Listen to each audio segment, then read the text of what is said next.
Folks, this is Robert. Thanks for coming to the channel. I'm doing another walking vlog to hopefully reduce my symptoms of AFib. Um, I don't know if it would cure AFib. I hope it does too, but that's what I'm doing. I'm walking using my noise canceling mic. It's actually windy over here. I actually had another video earlier. I didn't post up because it was too windy and it just sounded horrible. And I didn't want you guys to go through that. But I want to talk about AFib triggers. Excuse me. I want to talk about AFib symptoms. How do you feel when you have AFib? A lot of people don't realize what atrial fibrillation is and how a person feels. So if you're a person that feels it, you know, but other people don't. So I'm going to explain it a little bit. So when I first got it last year, actually about a year ago, it was post-op. It was after getting my gallbladder removed from gallstones, and I didn't even feel it. I think I was still under anesthesia, and I was like pretty numb. But the nurse picked it up in the hospital and said, "Hey, you got AFib. We're gonna move you to a different room.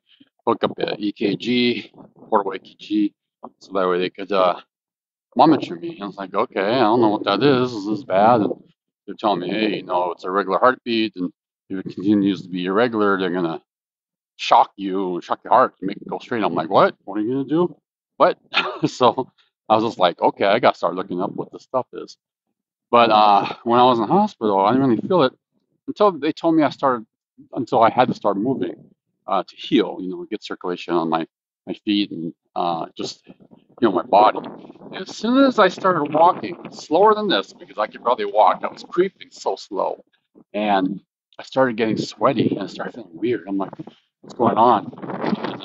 And they actually signaled the portable EKG I had. It's a remote, tells what's going on. It beeps them when something goes crazy, and it beeps them. They're like, "Hey, you're doing 180 beats per minute," and I was starting to get sweaty. Like I felt like I was running, like full blast, but I wasn't very creeping. So that's one of the symptoms of AFib is you start sweating, and then you start feel like being tired, like winded. Short of breath is another one. You start running out of air, like you can't really catch your breath. Short of breath, you start feeling weird. And I start feeling that nowadays when I know I'm getting an AFib episode or having an AFib episode. Another thing is palpitations. That's a really big one. Palpitations when you feel like your heart is thumping, like some people might say beating out of your chest. So when I feel it, I actually kind of feel in my head sometimes too, like a migraine or like a headache. And it's a weird feeling, and something's up. A lot of people might say palpitations are a form of anxiety, and it could be because you're thinking about, hey, I got something wrong with my heart, and then you're worrying and stressing, and it's going to make it worse. So, yeah, it could be from that. So that's another debate. Like, is the AFib or the palpitations coming from your stress or your anxiety, causing the palpitations, or the palpitations causing you the stress and having anxiety? So that's another debate we can talk about later. Those are the symptoms.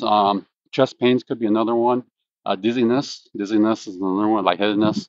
So as you can tell, that could be those are symptoms that could happen for other reasons, right? Other issues. So it's kind of hard to catch, and that's why my watch started picking up to tell me I started getting these AFib episodes. The Samsung watch and Apple watches do that too.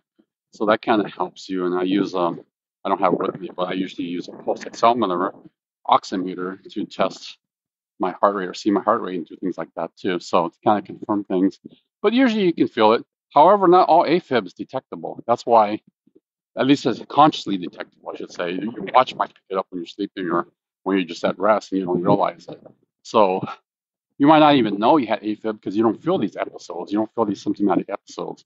So, but if you feel tired, uh, which could be a lot of things, you gotta look to see, you gotta see a doctor when maybe doing a physical or, because honestly, they hook up the EKG, which most doctors don't unless you have a heart issue or you're saying you have a heart issue. If you have AFib, unless it's what they call, I don't think they call it permanent. Well, they could call permanent, but unless you have a really long episode, you might not have it picked up through that. They might say, you're just okay, or maybe you had a palpitation because you're stressing or whatever, So it's really hard to pick it up when it's It's a paroxysmal. That's what I have. Paroxysmal AFib, which means it comes and goes. You know. So those are the symptoms I want to talk about when you have AFib. I mean, I covered most of them. And let me know what your AFib symptoms are, if you have any. And a few days ago, it actually was our 20th anniversary. I've been married to my wife for 20 years. I can't even believe it, but I'm glad I'm here. I'm still trying to heal. I got other issues. I got, numbness from like nerve damage, I think. I don't know how I got it. Doctors never really helped me with that. I just kind of healed on my own partially. I still have that numbness.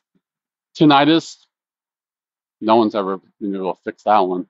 So that's another thing I want to talk about. So again, I have a lot of issues or several issues, but I'm still glad to be here. I'm still glad to be able to celebrate 20 years with my wife. We got 4 kids, 4 to 16, and I'm glad I'm here for them. That's really a big deal for me. And that's why I'm walking. I usually don't walk a lot and be as active as I am. Um, so yeah, that's about it. That's all I want to talk about. Hopefully, we're all in it for the long haul. Hopefully everything works out for all of us. Thanks for listening for my story. I'll talk about, I don't know what I should talk about. I'm trying to think. But I'll think of something in my next walk about AFib, and maybe I'll start talking about my other issues. And hopefully we can come up with some ideas because, doctors, they don't have the time or the will or insurance. I don't know what it is. But most Western doctors only address the symptoms because it's really hard to find the causes, right? So we have to be our own, what do we call it?